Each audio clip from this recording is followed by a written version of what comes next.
Welcome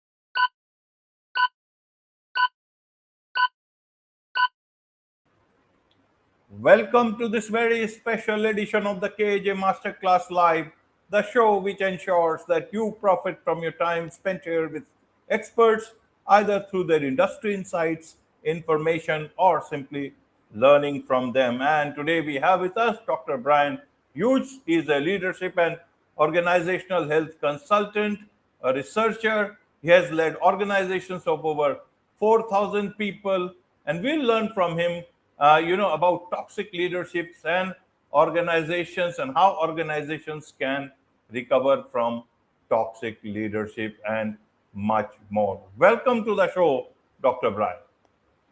Thank you. Glad to be here. You're welcome. Welcome to the show. Welcome to India in this online form, Dr. Bryan. And I'm sure not just in India, but a lot of people, a lot of organizations across the globe will benefit from what we are going to talk right now. We'll talk about organizations.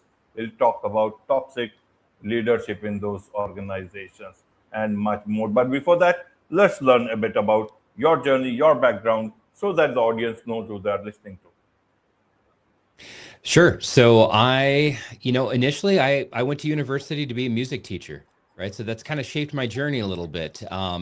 And as I began working as a teacher, I realized that some of the bureaucracy would kill the joy. So I switched gears and I went into sales and then into management. Along the way, I went back and refreshed my education and grew kind of simultaneously, both professionally and academically, to, as you had mentioned, I've led organizations of nearly $1 billion in revenue and 4,000, plus employees. But all along the way, also continued on to earn my MBA and then later my doctorate with a focus on organizational health and toxic leadership. Absolutely. Absolutely. So, in these times, when there is so much of question about leadership, about toxic leadership, about leadership in crisis, in the backdrop of the Great Resignation, quiet quitting, do you think organizations will learn or leaders will learn, especially when people are thinking, let's bring in AI, let make them the leaders. In fact, they are performing better than any of these corner room occupants. How would you like people to understand from that perspective, Dr. Bryan? Wow, that's a great question. So, there's a couple layers to understand in there. When we had the Great Resignation and quiet quitting as a byproduct of that, it really wasn't a great resignation. It was more a great reevaluation. It was those individuals in employment roles, they didn't just reevaluate their jobs, they reevaluated their lives, right? They began asking deeper questions. Does my work matter? Do the people I work with care about me? Am I valued, or am I just a resource, right? And then the flip side of that is organizations, they responded the only way that they knew how. They measured more, more dashboards, more productivity tracking, more analytics. But at the end of the day, you can't spreadsheet your way to human meaning. And this is where a lot of organizations miss the boat, and where AI can actually become a challenge, because the greatest risk of AI isn't machines acting like humans, it's humans acting like machines. Unfortunately, the business schools for a decade and a half, for maybe even 2 decades now, have been so focused on metrics and KPIs, which are absolutely important. I never want to take anything away from that, right? We have to measure our results. But the framework of what a quality leader has been, coming out of the business schools, is around metrical, quantitative performance rather than qualitative performance. So now what we're doing is we're dealing with a finite pie of performance, and rather than being additive. And so when you talk about AI is it should be removing minutia. It should be removing tasks that don't require human talent to allow people to work in matters of collaboration and creativity and connection. And the biggest challenge is going to be leaders to reshift their focus from, okay, I have to manage so that my spreadsheet and my dashboard looks better. Instead, they need to shift and say, okay, now that the dashboards in the minutia are taken care of, now what can myself and my team do to genuinely create value, right? And so thinking qualitatively. Hopefully that answers that question for you. Absolutely, absolutely, Dr. Bryan. Let's understand it this way. Firstly, leaders themselves. Uh, when leaders, whatever their trait is, when they talk about success, they meet those numbers, the same toxic traits become the parameters of success. This is what a strong leader should be. This is how a leader should be. This is how a leader is leading from the front. But the same trait, if someone down the line, some junior employee shows, then he or they become toxic for the company. They may get fired. Leader will get, better bonuses and all that stuff.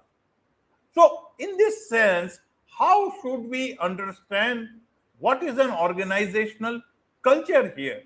How should an employee understand what is the right thing to do, what is the wrong thing to do? And it is not about just now. Even 2 years down the line, it will continue to be that because people understand the language of success better only when that starts creating problems that they start raising questions. Till then, Mm-hmm. the leader is a great leader. How do you want people to understand that part of toxicity in leadership as well as organizations? Absolutely. Great question. So let me clarify a little bit here and put a definition around toxicity. So toxicity by definition isn't aggressive or abusive. Those they can be together, but those are almost different leadership typologies. A toxic leader is someone that is self-interested and not organizationally focused. Now, you can absolutely perform well at in your role and maximize your bonuses, but if you do that by supporting the organization's outcomes, that's not toxicity. Where toxicity is, look, I'm going to be manipulative. I don't really care if the company succeeds. It's just about me succeeding. And therefore, maybe I will manipulate others or I will use people to get my benefits. And then when that spreads into an organization, it's because the behaviors are seen by others as allowable and appropriate. And so then other people will duplicate those behaviors and then it spreads. So for an organization, exactly what you said. Sometimes most executive leadership, they'll see somebody performing at a very high level and they'll be satisfied with that. They'll be satisfied, okay, they're hitting their numbers, we're going to pay their bonuses, etc. But they're not looking, again, that qualitatively, they're not having the conversations closer to the field and saying, okay, well, how is this leader accomplishing what they're accomplishing? Because if they're accomplishing things through toxic behaviors, then it may be okay for a while. It may produce the results you're seeking for a reasonable period of time, but eventually it will catch up. And it depends on the type of organization and other factors, but usually you'll see things like staff attrition. People will be leaving, and then customers will leave, and then things collapse. But the executive leadership still looks at past performance saying, hey, that leader is a top performer. So now they'll listen to that leader when the leader is deflecting. Oh, well, these customers are leaving because of market conditions, or these employees are leaving because of this factor or that factor. And they'll deflect and I don't know, just defer the blame to others rather than taking personal accountability. So to avoid this, there's types of behaviors that executive leadership should have to ensure that their leaders aren't leading inappropriately, leading into the toxicity that we're trying to avoid in the first place. And that's how you have high performance that is sustainable. Absolutely, absolutely, Dr. Bryan. Let's understand it and test it from this particular angle. Now, with artificial intelligence coming in an organization, many people have ethics. They can start questioning. They will have, time. They can move on to another organization, and they can question from there or in public or in anywhere else, right to the board of directors, or do much more beyond that. But with AI coming in, leaders have a lot of choice now. They can remove more people, bring in AI. They will not question as the way humans we do, and they will do as the leaders design them to do. Should we understand that AI is a better friend of toxic leadership, or is it a better friend of an organization which values, good employees? Mm. Uh, you know, Thinking through that, I think it could go either way, right? AI is a tool, right? And if I use a hammer to build a home for somebody that doesn't have a home, then it becomes a good hammer, right? Or if I use it to injure somebody, it becomes a bad hammer. It's never the hammer. The hammer is just the tool. AI could be used either of those ways. If we used AI, again, as I mentioned earlier, to remove the repetitive minutia, freeing people to think, creatively, and actually have this level of true collaboration, it can become a powerful amplifier for things that we do. But the flip side of it is AI as a model is, whether it's generative or, extending into even agentive AI, is it's trained on past performance and past behavior. And so therefore, if the information that is feeding into it is that from toxicity, there's an individual, Dean Gray, and he talks about this idea of digital drift, where truth is actually shifting a degree or so within AI, because AI also absorbs bad information, bad technique, bad concepts. And even if you have good outcomes, but bad methodology to get there, AI doesn't know, because AI, it can optimize decisions, but it cannot determine what is right. And so there's no understanding of ethics in an AI model. And so you can get that digital drift that skews, and then that then becomes a friend of the toxic individuals that are, manipulating. So it could be used either way. It's about the intentions. Absolutely, absolutely, Dr. Bright. Now, in terms of identifying or recovering your organization from such toxic leadership, whose job is to identify toxic leadership, especially when leadership is one of the top leaders or maybe the topmost leader? How will they do it? Who will create the rules to identify? How does it work in today's time, Dr. Brian? Mm. Let me start with the last part, how it works. There has to be willingness. Because depending on the role, depending on the type of organization, how it's discovered and how it's dealt with, will vary. But anyone involved has to be willing to take a step back and say, look, we can do better. The humans that work for us and with us are not simply just, assets on a balance sheet, that they're legitimately humans that have their own dreams and expectations and their own value and worth, and therefore they deserve more, right? Which isn't usually a conversation that happens at a board of directors level or even a C-suite. Sometimes that's only relegated to, the human capital partners within the organization. It's not even out. It's even outside of operations. So, board of directors absolutely should pay attention to people metrics. So exit survey information, ethics violation reporting, just noticing trends in I would say, not for cause, so voluntary terminations, when people leave the organization on their own accord, those absolutely should be a part of a board of directors conversation. As I sit on boards, or as I counsel with board members as a consultant, right? We have those conversations. The C-suite should do that as well.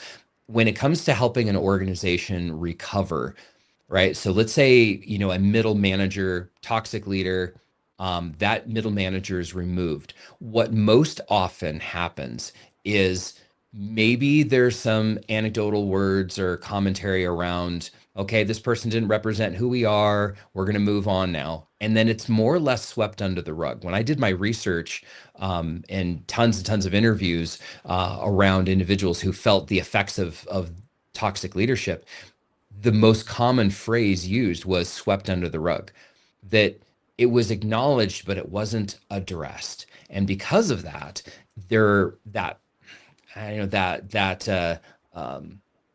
that next step of actually recovery, of healing, wasn't done.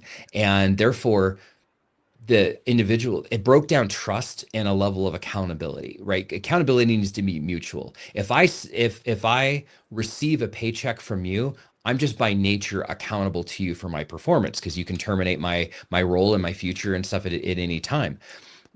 But when organizations feel a sense of accountability downwards towards the field line workers, that mutual accountability, that's where you start to get a conversation that is, instead of, hey, yeah, this person wasn't healthy, they're gone, and then we're never going to talk about it again. Instead, we're saying, we want to make sure this doesn't happen again. So we want to empower you with some skills and some behaviors and some reporting and some other things to try to reverse that tide, so that not only does it not happen again, creating the effects on the business, that's the business objective outcome, but also it reestablishes accountability, and you can't have trust unless you have accountability. Absolutely, absolutely. Let me understand this way for my audience, Dr. Bryan. Toxic leadership not only impacts the immediate aspect of any organization, they also change the whole culture of the organization. And what may seem wrong to another organization seems almost a culture within that particular organization. A lot of things are left to ambiguity, which helps such toxic leaders. Amidst all these things, how do you then uh, understand what is right and what is wrong when everything is coming from the top? Starts from the top, Mm-hmm. and goes down to the bottom. It's not never the other way. How does that work? How do you? Whose job is it? Is it the authorities from outside? Is it the legal authorities? How does that this? Or it might take a long time. It may be many Mm-hmm. years before people come to know about it, or the organization itself is gone by then. Yeah, no, you're absolutely right.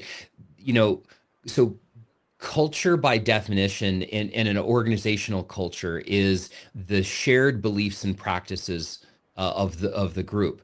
So too many organizational leaders, executives, believe that culture shaping is, slogans or mottos on the wall, or things that are talked at the people. But the real culture is what people do on their own, what people do when nobody's looking, what is the natural reaction to X, Y, or Z behaviors. And so if we're really going to understand and activate and function with a culture change, right, is we need to approach that from both directions. So from the top down, exactly as you said, right, that level of authority. Now, it can absolutely depend. I know you have a global audience, so outside authority and legislation and regulation varies dramatically in different countries and continents.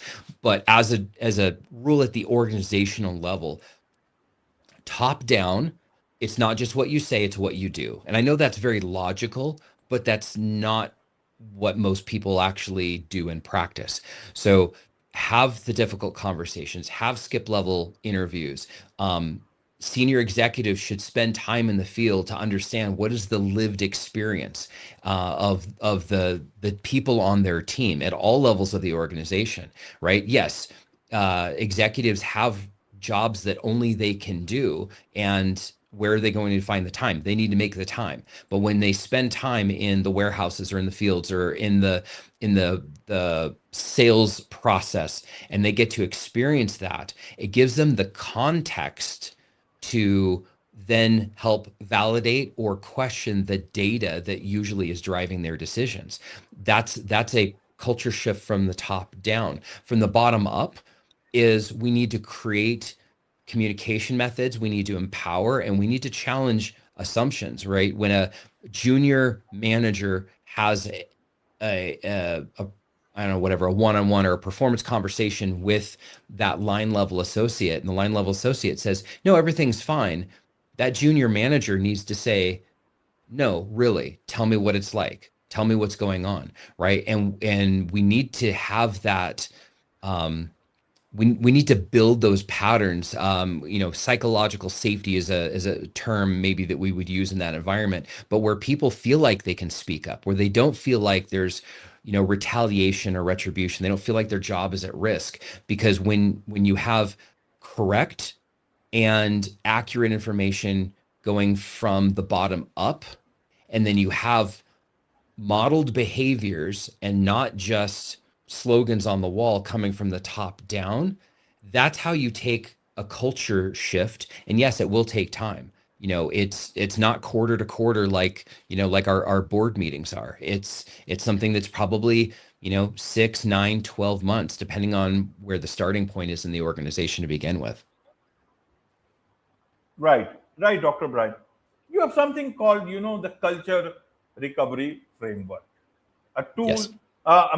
behavioral modification tool that helps leaders recover from toxicity or mitigate its risk before it spreads. So, who is this tool for? Is it after the leader has been removed, or somehow the leader has a change of heart or mind and they want to change? How does this particular framework work, and for whom does this framework work? Is it for the toxic leaders, or is it from the employee side? Zooming the lens out a little bit, it applies across all organizations. So it was done not just for the for-profit, companies and corporations. It also works for nonprofit organizations and ecclesiastical groups, and maybe even to an extent families, right? There's some shared dynamics in all of those around the principles of accountability and trust. And so, you could approach it from two directions. One is, after you've removed a toxic leader, and whether that toxic leader is the person at the top or that toxic leader somewhere in between, then you can go through this framework and work through these behaviors to first instill accountability, where the individual feels that the organization is accountable to them, and then the individual accountability where the individual feels that their manager, their supervisor is accountable to them. And then we reverse that, going through the trust cycle with a list of behaviors and activities and actions to actually walk people through this process. That's absolutely great if you've removed a toxic leader. If there isn't a toxic leader that is obvious, or there isn't one in the moment, these behaviors create a certain level of resiliency. Because toxic leaders, as much as, and I never want to fault the recruiters or talent acquisition, but toxic leaders are generally very high intelligence, and they know how to manipulate personality tests and interviews and other things. And so as much as we try to screen out these kinds of individuals in the hiring process, they work their way through. There's also a reality that if a toxic leader is removed, but the organization is not healed, that other individuals who were previously not demonstrating toxic behaviors, but they've seen other people get away with it, that they will evolve into a toxic leader from inside. And so we need to create cultures that are resilient against toxic leaders. And so by working through that framework, right, consistently, it's not a one and done, it's a set of behaviors that we instill and we start to expect as standard processes and behaviors within the organization. You move that process through. Now, when a toxic leader comes into the organization and gets through all of the best efforts we have, they will find that, look, they can't manipulate people. They don't have the same pull when they try to create triangulation and put this person against this person. They'll find that's just not accepted in that organization. And people at all levels of the organization speak out and call them out on those behaviors. They will self-select out and leave the organization. And so, sometimes I'll see within inside healthy organizations is a certain number or group of people that will leave the organization at manager or director levels, maybe, within that first 3 to 6 months. And that's actually a good sign in that particular case, because it means that they're creating an antagonistic environment that toxic leaders don't want to be a part of, because they know that they're not going to be able to get their way. Absolutely, absolutely. There is so much to learn about all this from you, Dr. Bryan, and I'm sure a lot of people, a lot of organizations would want to, a lot of leaders would want to connect with you and learn more about all this. What's the best way for them to do so? A great way to start is to go to culturequiz.cleardaystrategies.com. And by doing that, they can get an idea of where their organizational culture and organizational health is from there. And then, of course, my contact information is on there, and they can reach out to me directly. But it's always good to get a baseline of where you're at, right? As long as people answer the questions honestly, it's a scientific tool that we've developed that will give them a understanding of where their real risk points are. Wonderful. With this, it's set up on this very special edition of the KAJ Masterclass Live. Thank you so much indeed for joining us.